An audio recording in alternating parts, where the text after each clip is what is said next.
saya tanya, kamu kenal iblis? Tahu, pernah dengar? Sahabat, sepurone kita dapur ele-elean ya. Kamu kenal Dajjal?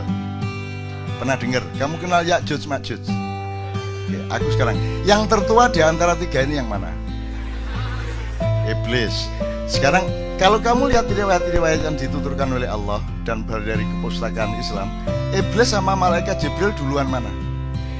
Iblis, dia paling senior di antara para malaikat. Gitu? Siapa yang lebih senior dari iblis? Nur Muhammad. Muhammad ketika belum bertajalli atau mewujud menjadi Muhammad bin Abdullah melalui ibunya dan bapaknya, tapi dia masih berupa gelombang dan cahaya, kan begitu kan? Oke. Nah, Ya'juj Ma'juj itu lahirnya kapan?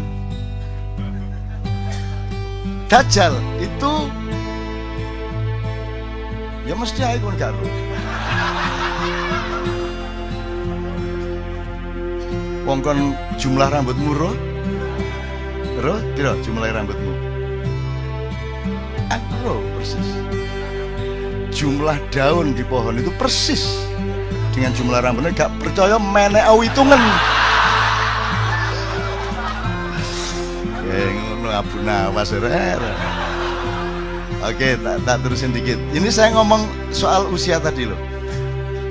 Jadi selama 700 tahun itu 700, jadi gini. Nah, iblis sudah tahu ya, sebelum ada Adam jauh gitu ya. Kan Anda tahu Adam dibikin tapelnya itu fisiknya itu dari tanah liat. Karena tanah liat ini yang paling mudah dicari di mana?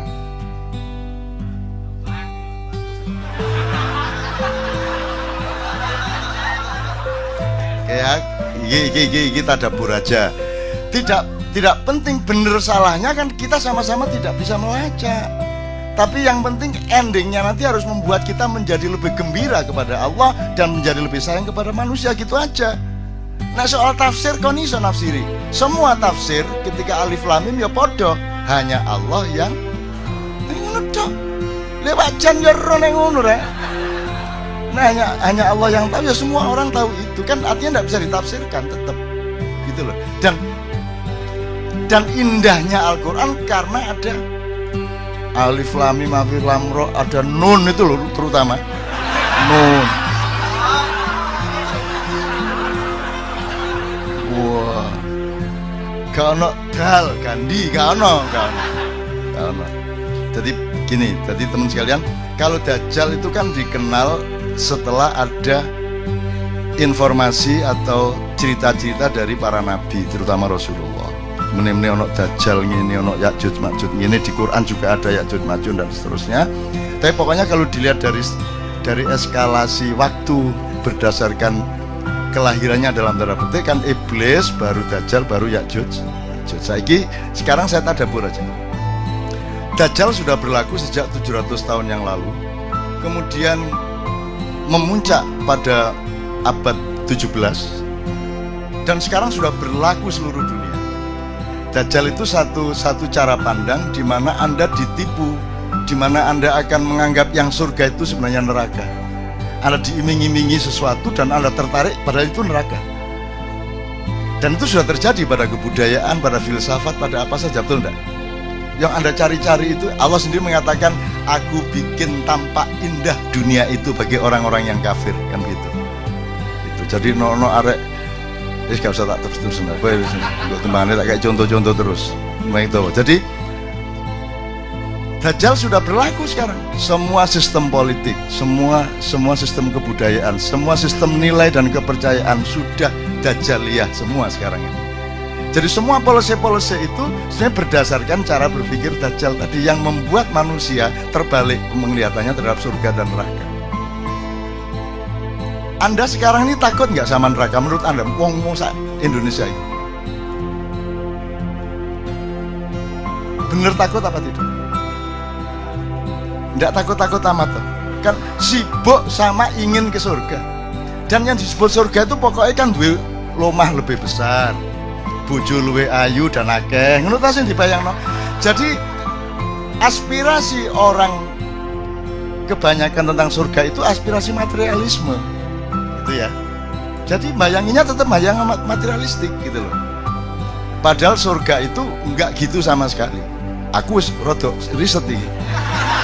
Makanya yang paling gampang kan Allah mengatakan surga ada empat. Terus warnanya hijau tua, gitu ya.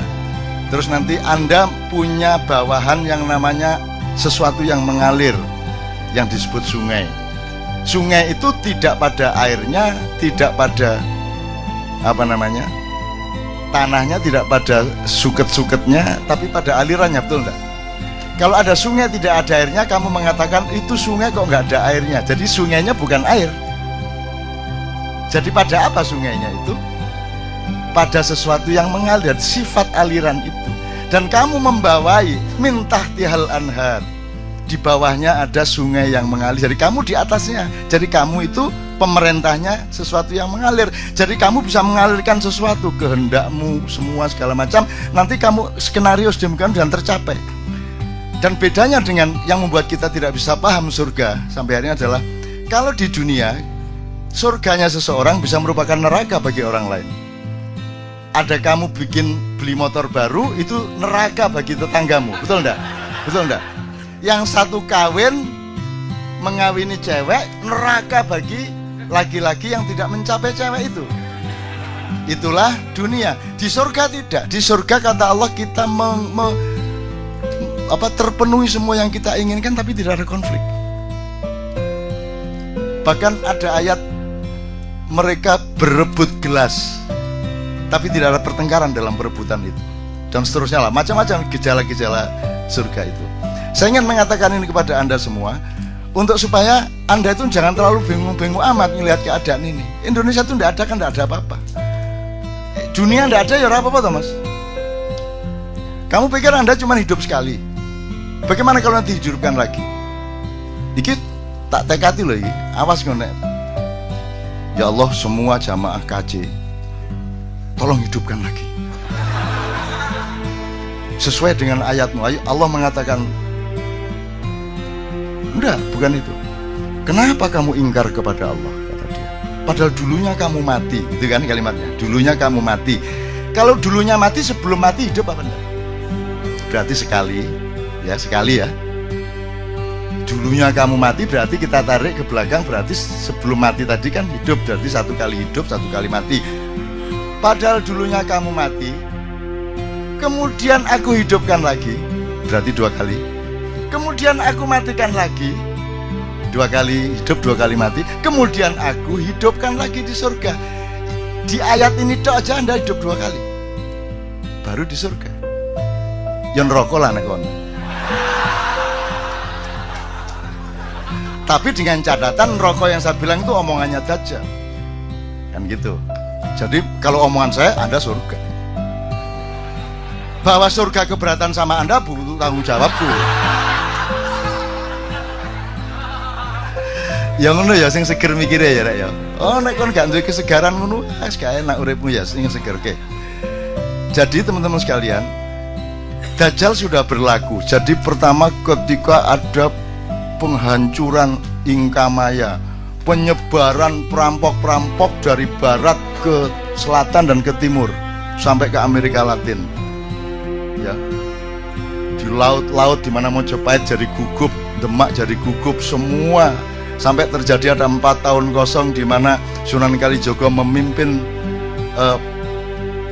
penimbunan kekayaan-kekayaan yang sampai sekarang belum ditemukan dan seterusnya. Ini dia tahu persis. Iki rotok ponakane Gajah Mada. Cuman Gajah Mada takoni sapa ya malah gak ngerti. Gak tapi kenal aku nek raine dipadak-padakno karo aku ngono iki. Iya, guyon ya Mas ya, tapi serius ya.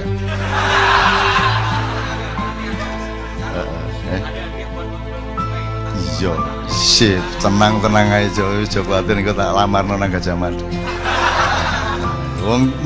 Beliau itu kita cinta kok. Kita ngomong macam-macam cinta kok. Cinta itu kan ukurannya tidak pada epistemologi, ukurannya pada niat. Vibrasi cintanya itu gitu. Oke, ini tak persingkat Rek. Dajjal sudah berlaku, ya. Sampai kemudian ada yang namanya masa pencerahan, Renaissance, Aufklärung dan seterusnya. Itu puncak ilmunya Dajjal. Kemudian sampai ada sandiwara timur lawan barat, komunisme lawan kapitalisme, terus ada demokrasi segala macam, terus dibikin ada negara, ada nation state, mari ngono apa state, apa ngono state, terus pokoknya negara seolah-olah penting. Begitu wis dadi negara dibuka pagere negara. Sekarang MEA masuk semua sini, masuk semua loh, jarit negara. Jadi kita diombang-ambingkan, ya. Dan di puncak suksesnya Dajjal itu secara alam pikiran sudah, intelektual sudah, spiritual pun sudah, kemudian sistem budaya sudah, sistem politik sudah, undang-undang pun undang-undang yang terbalik seperti itu. Nah sekarang adalah era Ya'juj Ma'juj. Kalau Dajjal itu gabungan antara yang barat agak tengah dengan barat sekali, kalau Ya'juj Ma'juj itu dari utara. Nah sekarang yang paling jadi sasaran Ya'juj Ma'juj adalah Indonesia. Menurut cerita nih, Ya'juj Ma'juj itu pokoknya kuning lah. Itu infanteri yang luar biasa. Tapi dia kesini. Tadi ingat tak pertanyaan saya? Di mana Israel disuruh cari tanah liat? Kalau di kisahnya kan Jibril disuruh cari tanah liat. Sampai sini, di sini sudah ada iblis jauh sebelumnya di tanah ini. Ini sudah dikuasai iblis. Ini dari berbagai macam wacana. Jadi sebelum Adam datang di sini sudah dikuasai iblis. Gitu loh. Karena iblis langsung lari begitu diibliskan, karena la yasjud itu tidak mau sujud, dia langsung diusir ke sini. Jadi ketika Jibril mau ambil tanah liat, dihalangi sama iblis, Jibril lari. Mikael lari. Terus Israfil lari, tinggal Israel. Israel memakai ilmunya iblis. Itu iblis itu pinter.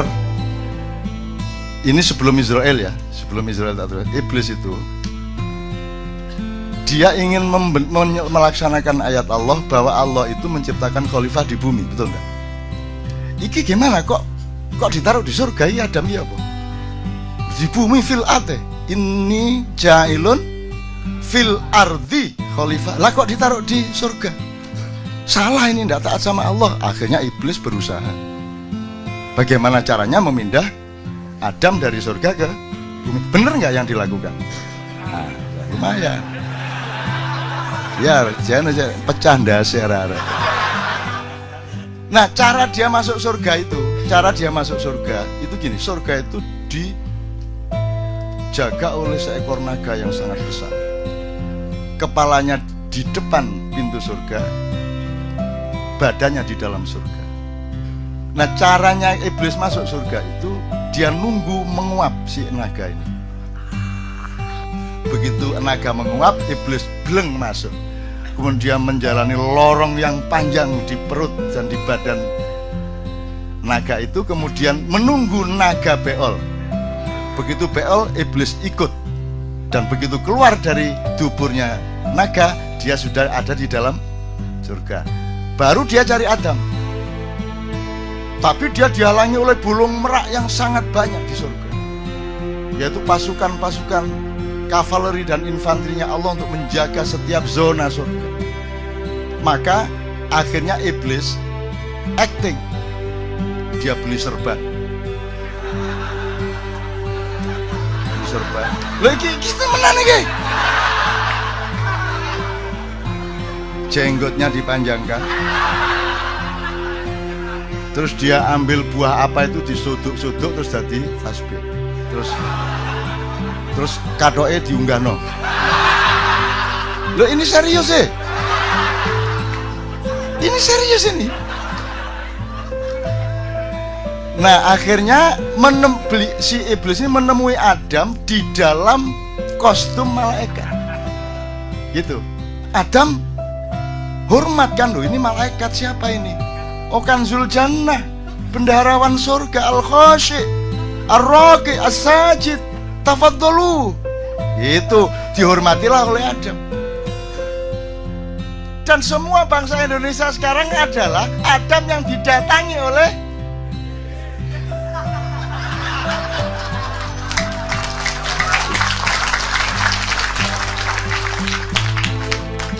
saya gondrong ini kan ada pahalanya.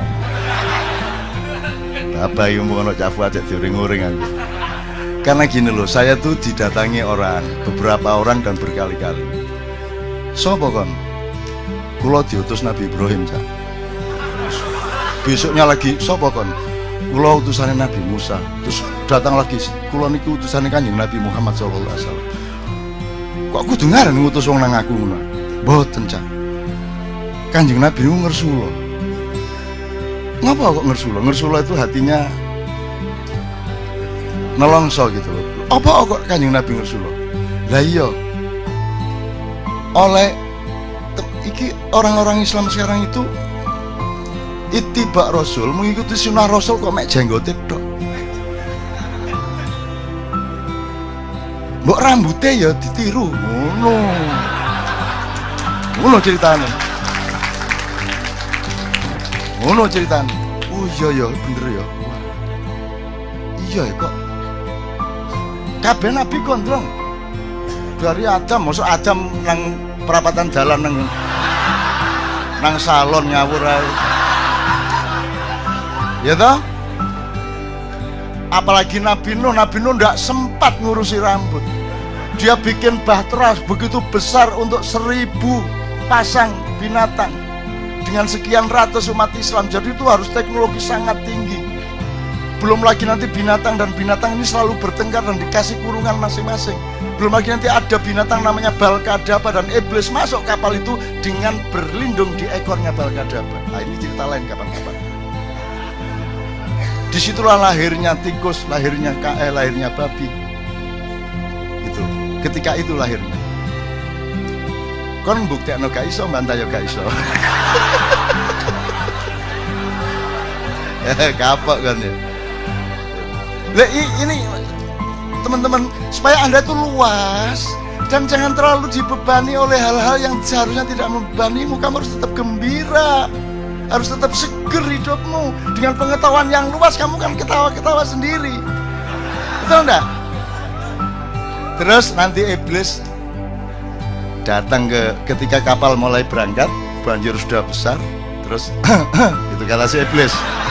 Terus sapa ya? Mboten kula. Kurang ajar ngapa kowe lene iblis? Itu kata si Nabi Nuh. Mboten. Pinten iki sing melok sampean? Berapa yang ikut sampean? Maksudnya kewan ta wong niki lho tiange kan jumlahnya pinten? Orangnya berapa yang ikut sampean? Yo 300 lah. Terus sing kelelep, sing kena banjir, wah gak iso dihitung. Nek 1.000 ono. Oh berarti menang kula kali sampean. Ngene. Iblis carane ngenyek ngono. Jadi sing melok sampean mek 300, sing melok aku 100.000. Lho, tahu kan krungu cerita ngono? Gak tahu wong aku ngarang dhewe.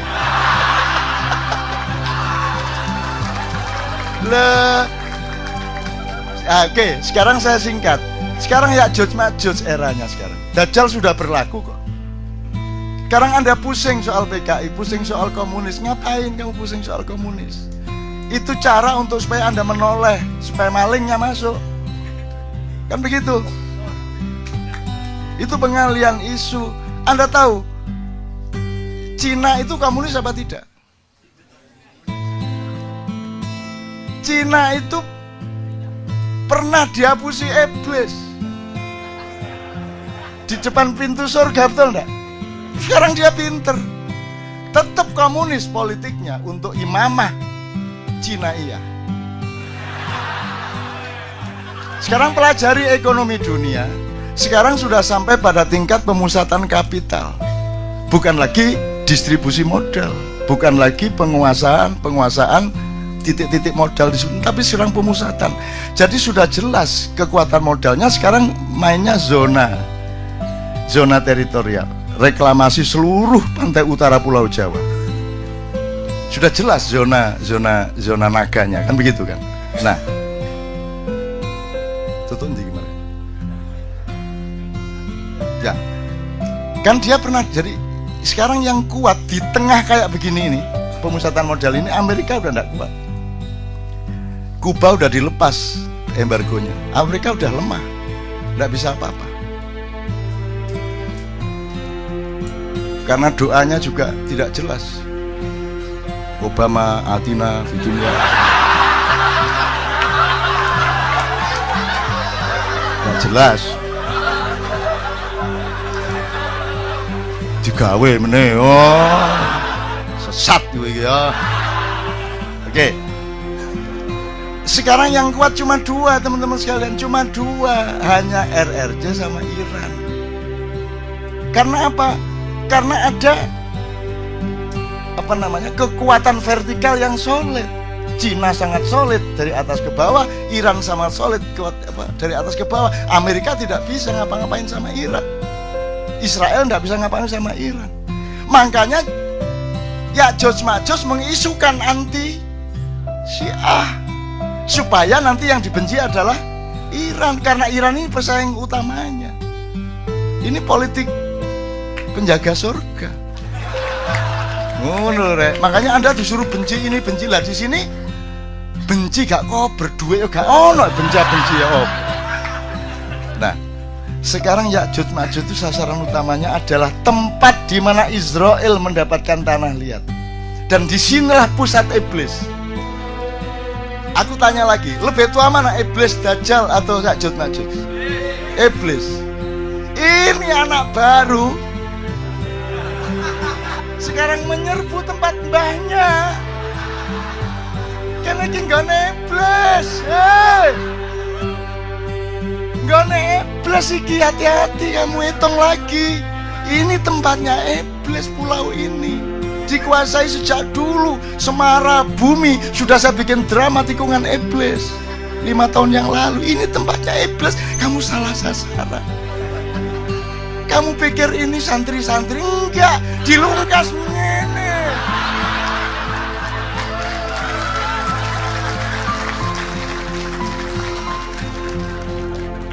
Tetapi iblis yang sudah belajar kepada Muhammad SAW.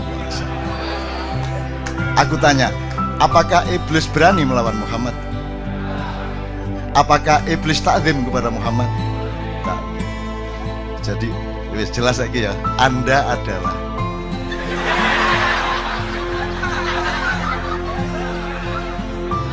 turunan iblis campur Adam yang sudah gondelan kelambine Kanjeng Nabi. Jadi iblismu kamu kendalikan, betul enggak, selama ini? Maka jangan dipancing-pancing untuk keluar.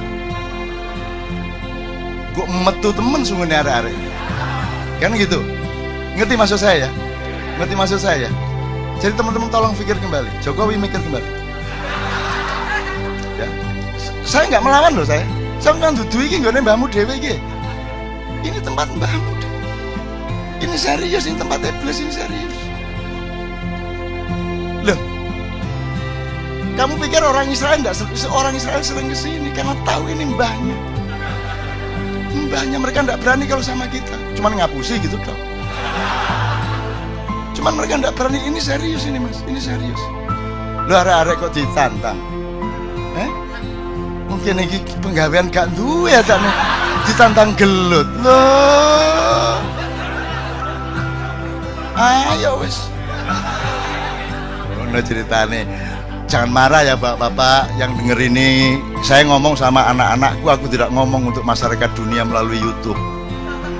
Kalau keluar di YouTube itu bukan sasaranku, salahmu dewe buka-buka YouTube.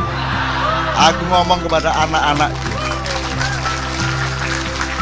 Kalau mereka masih hanya iblis, kalian akan segera hancur lebur. Karena iblis tidak bisa dilawan sekedar oleh Dajjal ataupun Ya'juj Ma'juj. Tapi karena iblis yang di pulau ini sudah mengenal Muhammad SAW, maka engkau akan disayangi asal jangan minta berlebihan kepada kami. Kalian kan kita terima selama ini, tidak ada masalah toh. Kita terima, manusianya kita terima, tidak ada masalah. gitu loh. Cuman kalau sudah dikasih hati jangan minta merempel lo, dikai rempel lo jaluk nih sore meneh. Osus, mari osus dikaro nih sore meneh.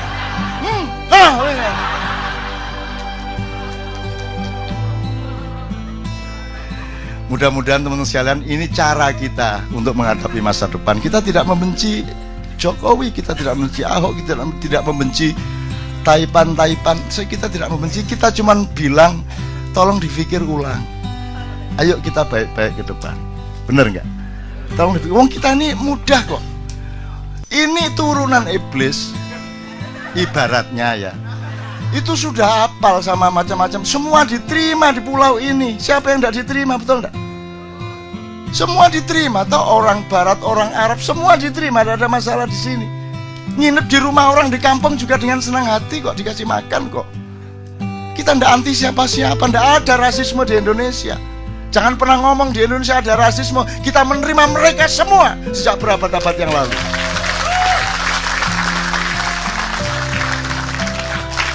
Cuma aja kok pek kabeh rek. Wingi kos mari ngono kok tuku nggone kos iki. Mari ngono sak omahe kok tuku. Mari ngono aku dadi pembantu rumah tangga iki wis ngene carane iki. Dadi sutek iki ono ngene carane. Asu pekati Cina.